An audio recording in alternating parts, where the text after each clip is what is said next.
今仔是国际查某囡仔日咯，过来有真侪民间团体哦，长期拢在提倡女权来帮助女性自主。最近哦，伊嘛用募资的方式送运动内衫，互国外在国家的查某囡仔，嘛来教因安怎来认捌家己的身体。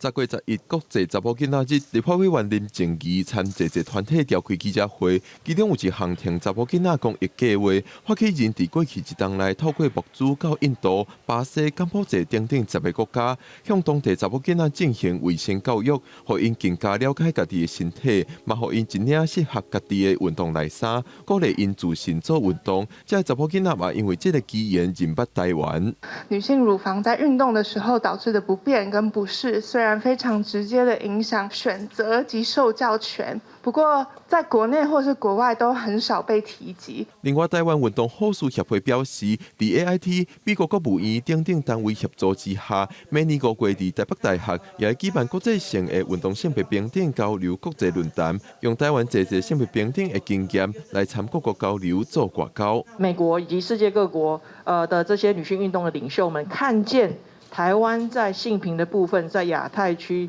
排名第一，并寻求未来持续合作的可能。老毕君表示，协会目前正在参台北大学参详，开设以女性运动、人权、运动外交做主题的课程，希望培养相关人才。克里拉也表示，会继续交流已经合作过的国家，参国际交流，让世界认捌台湾。记者郭文条随台北报道。